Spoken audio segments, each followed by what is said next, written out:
All right, ladies and gentlemen, you are welcome to another great episode on your favorite political talk show, The Truth, with Ben Jokes. Now, let us take this tweet by a former senator in Nigeria. Dear Gen Z, just a reminder on the ages you can contest elections. President, 35 years. Senate, 35 years. Reps, 25 years. Governor, 35 years. House of Assembly, 25 years. Council chairman, 30 years. Councillor, 25 years. Most of the people you see in power today were almost your age mates in 1999. Spare some time from the social media and take up the challenge. Wishing you the best. Now, this tweet is from a very privileged man. They got into politics when Nigeria was still a sane society. And now he is stylishly attacking young people in the name of advising them. He's attacking them, saying they spend too much time on social media. They are wasting their lives away. Let them go into politics if they think they can do better. I am telling you what he's trying to say now with this tweet. How much does it cost today to pick up a form to run for House of Rep or House of Assembly? How many young people can afford to even feed themselves comfortably, let alone saying they want to go into a politics that has been taken over by thuggery, by forgers of certificate? Which INEC or judiciary is going to declare a 35-year-old guy the winner of an election in Nigeria? Have you people not already destroyed the system? This is hypocrisy at the highest level, but I don't blame him. I only charge the Nigerian youths to cast away all sentiments, put their foot down, and get the APC out of power, because this man is now working for the APC. This is what the APC does. They punish us, they bring pain upon the youths, then they turn around to gaslight the youths. We must unite to get rid of those people so that this country can move forward. Now, let us look at the top stories. First is that ridiculous one coming out of the National Assembly, and next is that big one coming out of FCT. Nyesom WIKE has once again ridiculed Tinubu, saying that everything in the country now is about taxation. Nyesom WIKE has now set up his own tax collecting panel in the FCT. But if you hear what this tax is about, you will weep for this country. Before I show you details of these top stories and how Nigerians reacted, let me quickly show you this video. Intro. I'm now the former president of Nigerian branch of the International Law Association. I've handed over to a new regime, so I have moved on. But to come back to your question, obviously I think the starting point should be to articulate what the qualities of an INEC chairman should be. In my view, the INEC chairman needs to be someone who is impartial, someone who is independent, someone who has integrity, someone who has competence, someone who is accountable, someone who is reasonably professional, and someone who can be trusted to act fairly. I noticed in your intro, you said there is widespread public mistrust, and I think for good reason. No one who has witnessed recent elections in Nigeria, especially the 2023 elections, can have very good things to say about INEC. It is a matter of profound regret that Professor Mahmood was allowed to go without telling Nigerians what glitches prevented the transmission of the presidential election results.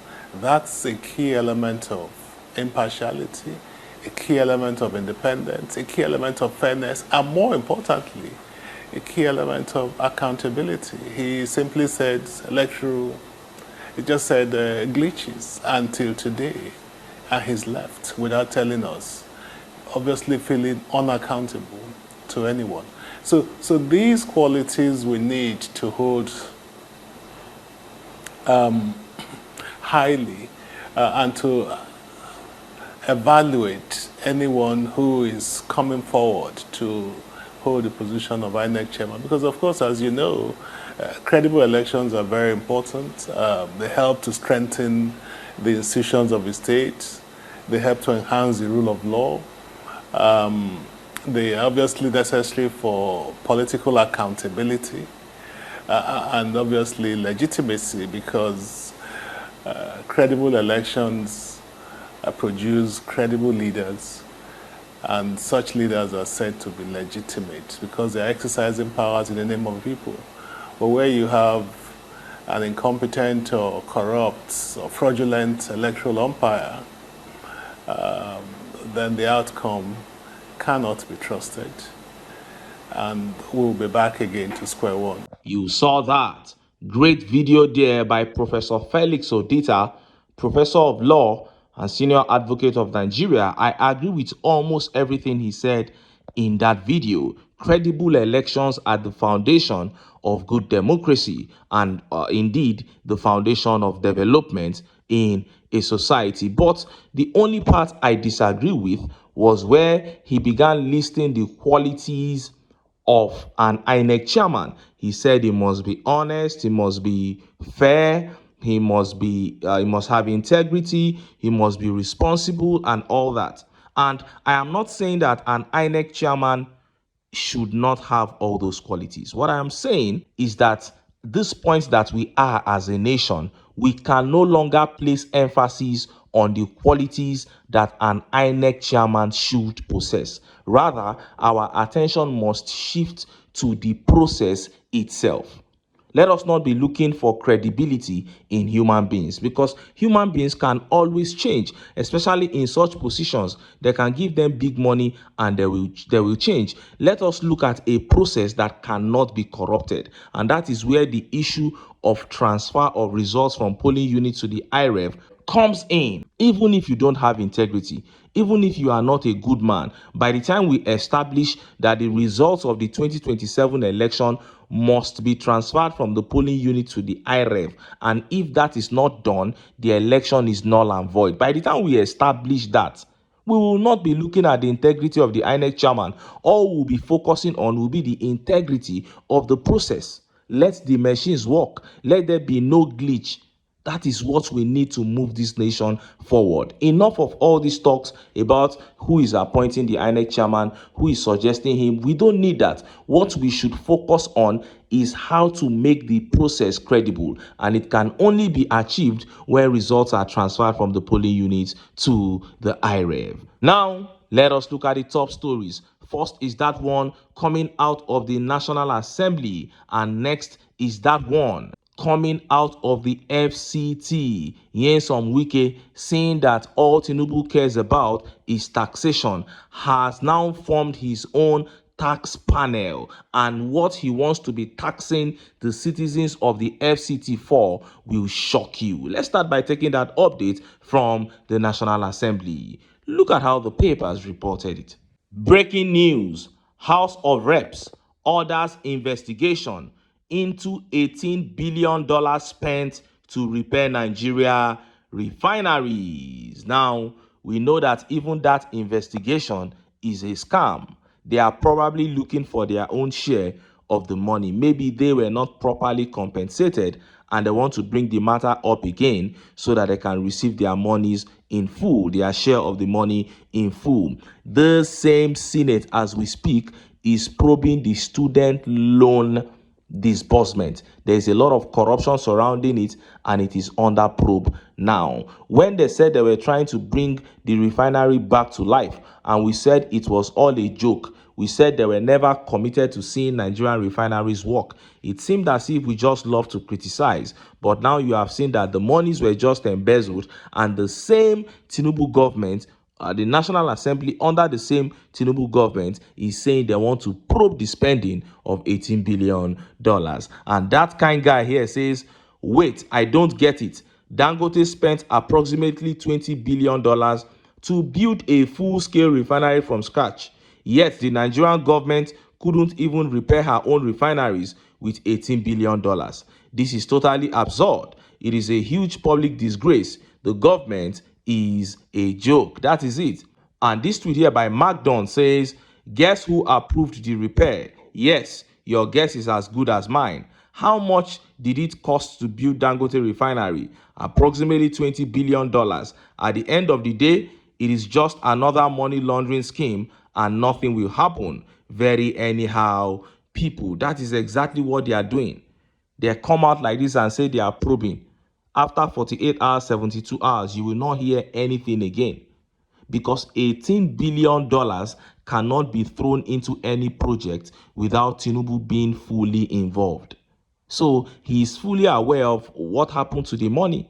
This whole talk about probe is a charade. And just as Nigerians were yet reacting to that, that update from the FCT began making the rounds. WIKE has now set up his own tax panel to tax the people of the FCT for the use of their television and radio. He called it TV and radio tax. What a disgrace. Look at how the papers reported it. Residents kick as FCT Council resuscitates TV, radio tax. Many residents of the Abuja municipal area, AMAC, have rejected the enforcement of television and radio sets tax by the area council authorities.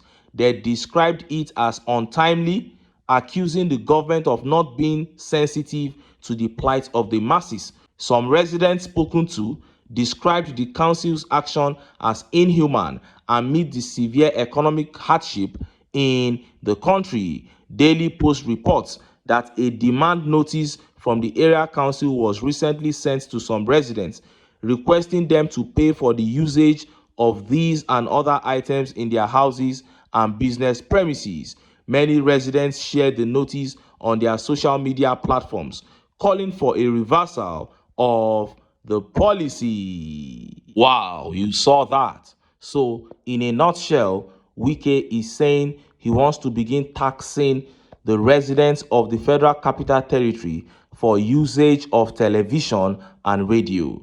And after collecting all these monies, he'll go and build new houses for judges and lawmakers, because that is what he has been doing ever since he got into office. One or two roads have been touched, yes, but the major problems of the FCT have not even been scratched on the surface. Yet this man is bringing out this extremely ridiculous idea of taxing people for usage of TV and radio sets. Of course, this is only within the FCT. It's not a national thing. So WIKE just stood up and said, Tinubu, since you are collecting tax anyhow, people are suffering, you don't care. January, you are still going to collect more. Why shouldn't I also inaugurate my own tax pattern? And my own is TV and radio sets. Who will say he does not have TV in his house? So whether you put it on to watch or not, he doesn't care. Wow. Wow. This is pure slavery. Now, this tax does not know Hausa, Yoruba, or Igbo. By the time they slam it, all the residents of the FCT will be in soup and they will have to pay. And I know here some WIKE, he's not going to just ask them to pay small money. He's going to slam something heavy on the residents of the FCT. This is the same FCT where there is no security, where somebody living in Katampe can get attacked and killed, where a German that was just walking on the streets, broad daylight, was attacked and unalived. This is the same FCT that WIKE is bringing fresh taxation to. What a disaster. And finally, on the issue of detained Mazi Nnamdi Kanu, there has been a resurgence, fresh interest by several aspects, several elites in the country. Look at this. Nnamdi Kanu's matter should be sorted outside the courtroom. Falana. And then look at this again. Yoruba Union warns Tinubu against using security agencies to stop Shore's Free Nnamdi Kanu protest. And then this article backs Shore's campaign for Nnamdi Kanu's release. It is activist Omoyele Shore that has now taken it upon himself to begin, protests on this issue of Nnamdi Kanu's release, and he tagged a number of prominent Nigerians. I think he spoke to them privately on this matter. He said he was going to lead a protest to Aso Rock, and that some of those people should also lend their voices, and they have started lending their voices because honestly, this is one of the most stupid things that have ever been done by the Nigerian government. When Buhari was leaving office, I thought that this man Tinubu would just come and release Nnamdi Kanu, but shockingly, he is still there. How do you keep a man detained like that and you have not found anything against him? That is the issue here. If you have something against him, bring it up and let the case begin. And if you don't, let this case rest. I hope that with this fresh energy and fresh resurgence and fresh interest by prominent Nigerians, we will reach a closure on this matter. And I believe every fair Nigerian should take a fair position on this matter. In this same country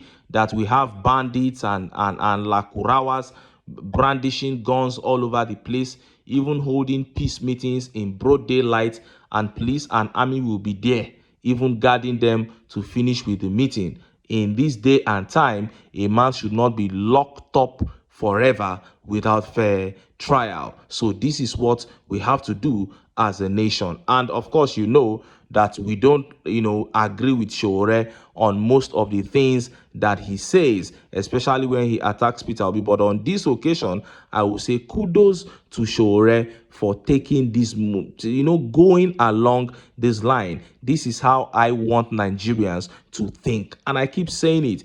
The kind of country we want to achieve will not be achieved except there is a revolution. If Nigerians continue to play it safe, I promise you, these politicians will not yield. It is when Nigerians put their foot down and say enough is enough that things will change. Anyway, make I leave am here. Make I still enter town. Make I go get some ogbonge political news wey una go like. Why? Because of una. Na I dey here. So don't go away. Don't go away.